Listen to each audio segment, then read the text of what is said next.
हाँ बच्चे, तो हम लोग कर रहे थे बायोलॉजिकल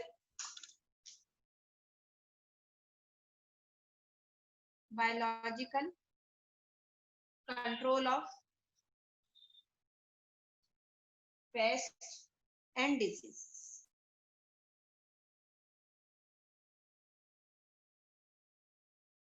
अब सिंपली अगर हम लोग देखें इसको कि biological control of paste and disease, तो कल हम लोगों ने डिस्कस किया था कि जो ऑर्गेनिक फार्मर्स हैं, है ना, जो ऑर्गेनिक फार्मर्स है, तो पहला क्वेश्चन क्या बनता है कि organic farmers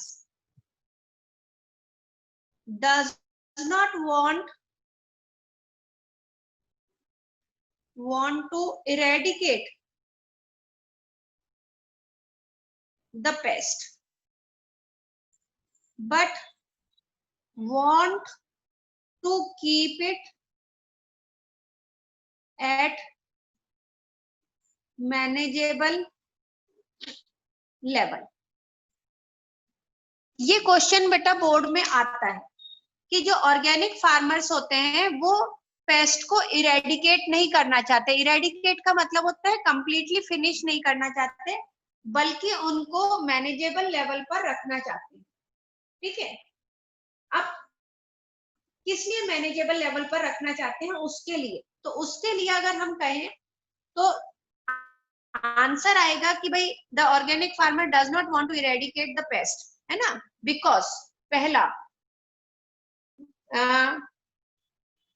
to maintain the food web. किसको मेंटेन करने के लिए बेटा? फूड वेब को मेंटेन करने के लिए। सेकेंड थिंग होता है कि the productivity of the ecosystem depends on the diversity of the organism। यानी किसी इकोसिस्टम में जितने ज्यादा ऑर्गेनिज्म होंगे उस इकोसिस्टम की प्रोडक्टिविटी उतनी ही ज्यादा होगी। तो जो ऑर्गेनिक फार्मर्स होते हैं they know that the productivity of the ecosystem depends on the diversity of the organism, so they do not want to eradicate it। वो उसे इरेडिकेट नहीं करना चाहते। नेक्स्ट थिंग हम लोग कहते हैं कि to prevent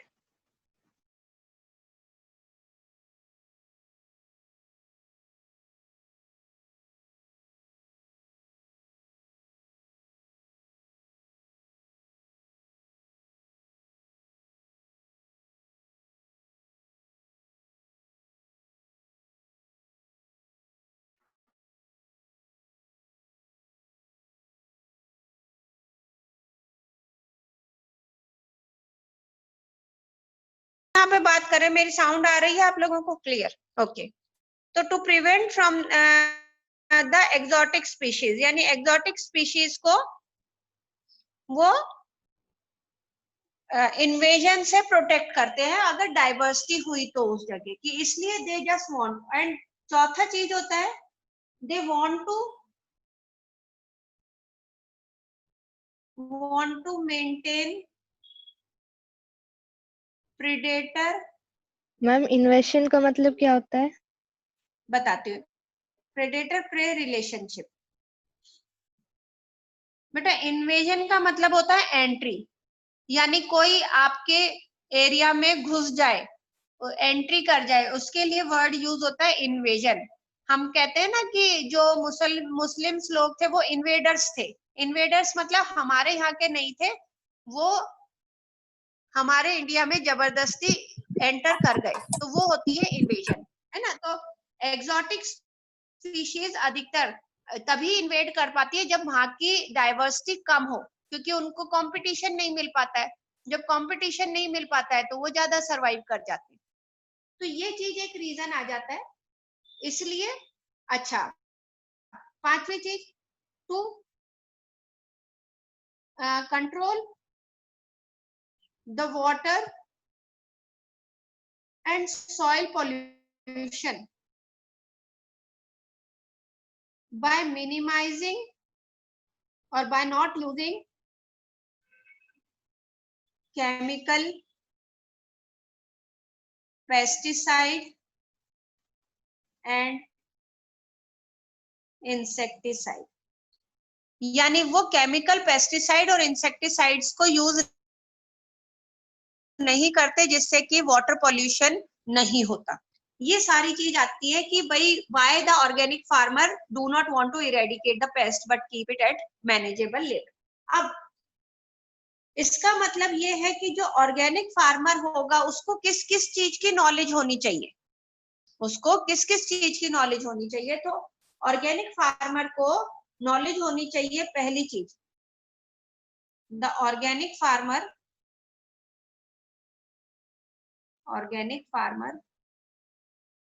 should have the knowledge of, पहला, सबसे पहली, various life form that live in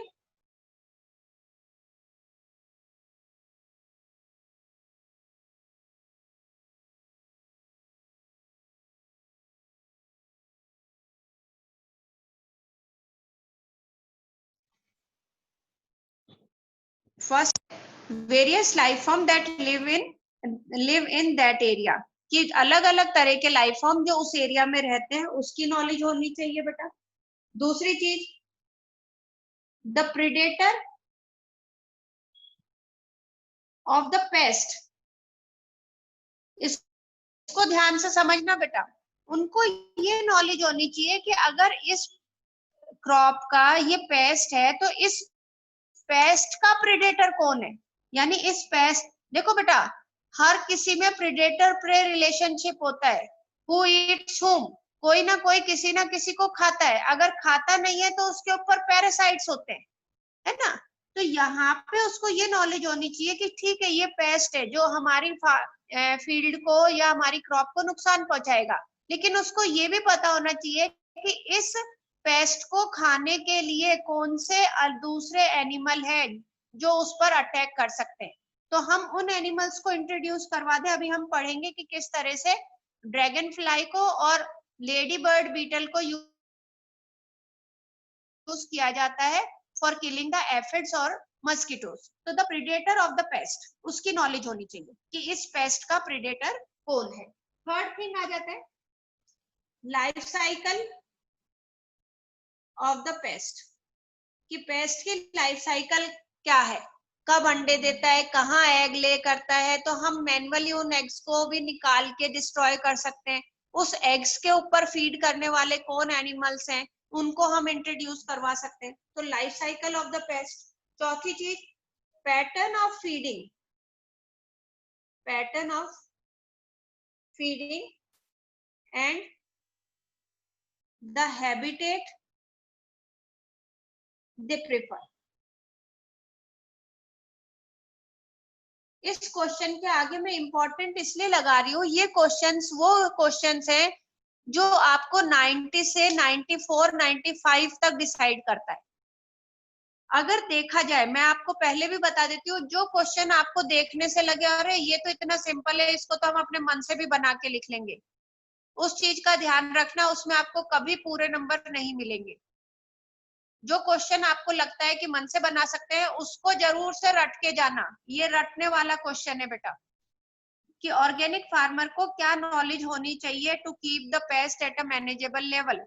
तो वो आपको पता होना चाहिए कि वो उसका फर्स्ट है कि organic farmer should know the various life form live in that area, the predator of the paste, life cycle of the paste and the pattern of feeding and the habitat they prefer, कि किस तरह की pattern of feeding है और किस तरह का वो उसका हैबिटेट है। जैसे अब सिंपली मैंने कल एग्जांपल आप लोगों को दिया था कि स्नेहर के गांव में टिड्डी दल आया था, तो ये लोग थाली बजा के उसे भगा रहे थे।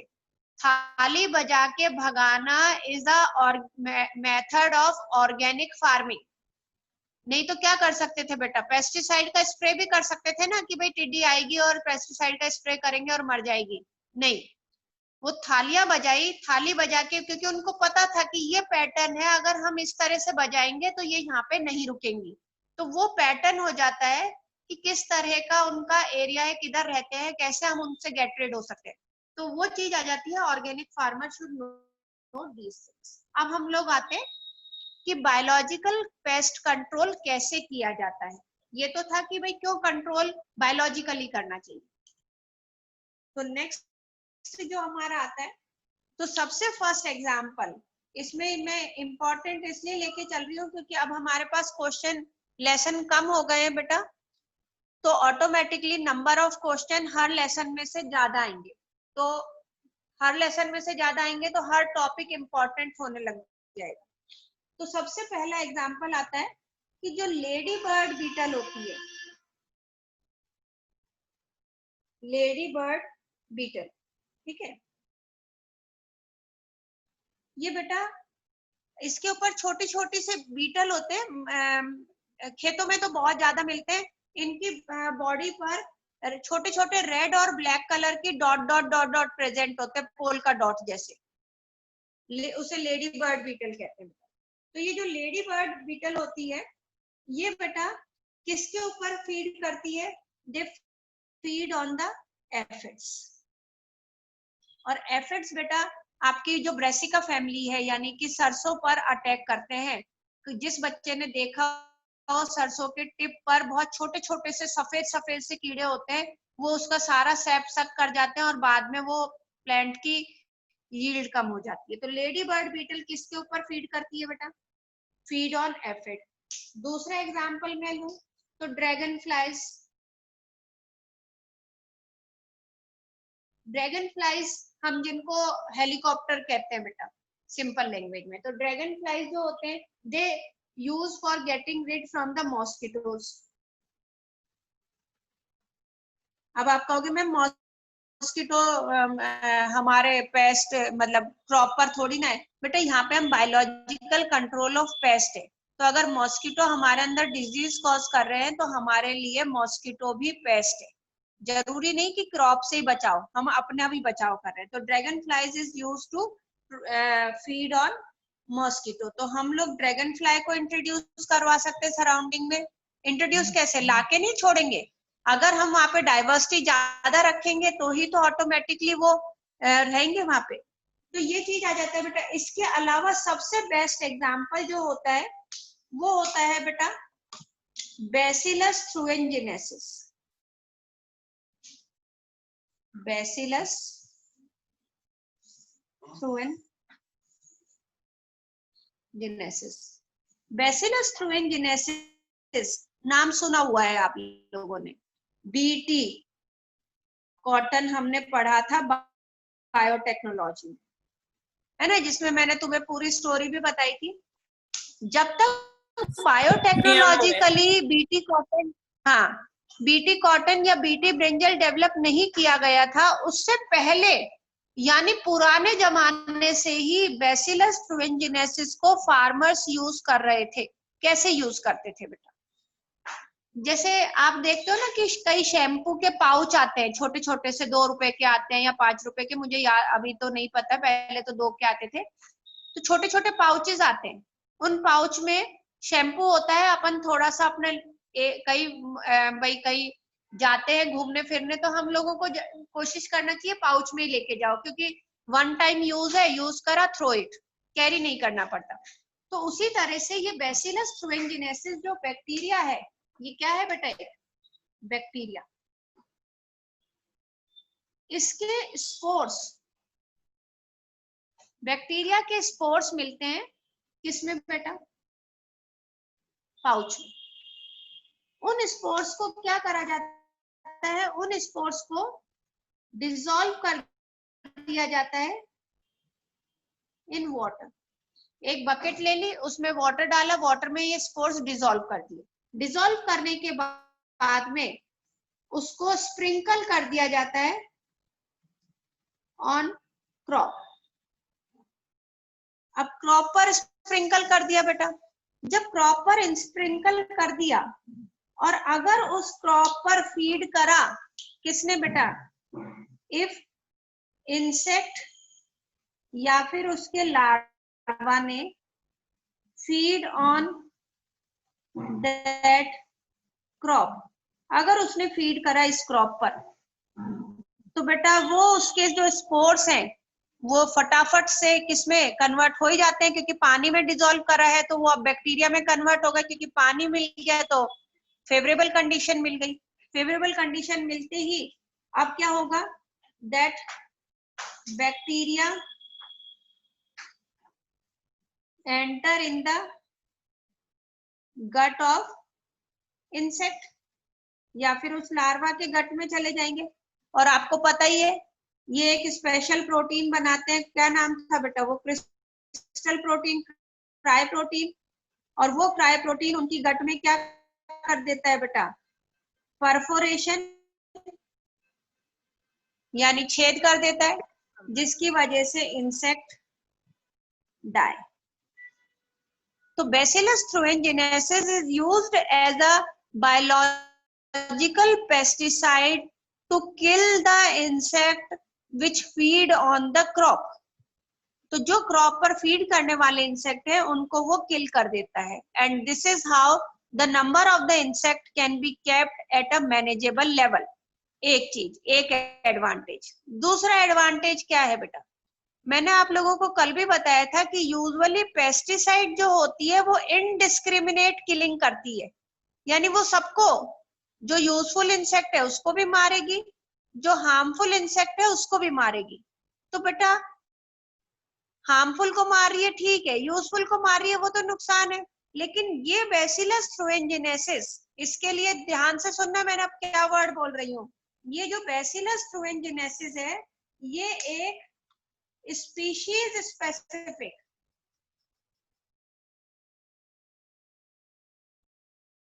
बैक्टीरिया है। स्पीशीज स्पेसिफिक बैक्टीरिया का मतलब ये केवल एक पर्टिकुलर स्पीशीज के ऊपर ही अटैक करेगा। मतलब अगर किसी दूसरे स्पीशीज के इंसेक्ट ने इस बैसिलस को ले भी लिया, अपनी गट में एंटर भी कर गया, तो भी उसकी गट में इसके प्रोटीन का कोई असर नहीं होगा। इसका मतलब है कि हर इंसेक्ट इससे नहीं मरता, केवल पर्टिकुलर इंसेक्ट मरते हैं। और वो पर्टिकुलर इंसेक्ट हम लोगों ने आइडेंटिफाई कर लिए, which can attack on the cotton. Cotton bollworm होता है बेटा, है ना, ब्रिंजल के बोरर्स होते हैं, स्टेम बोरर्स होते हैं, फ्रूट बोरर्स होते हैं। तो उनको प्रोटेक्ट करने के लिए we use the bacillus thuringiensis. तो ये बायो पेस्टिसाइड की तरह यूज हुआ। Bacillus thuringiensis is a bio pesticide. अब अपन नेक्स्ट बायो पेस्टिसाइड ले, तो नेक्स्ट बायो पेस्टिसाइड हम लेंगे बेटा fungi, name as trichoderma. Class start हो गई मैम।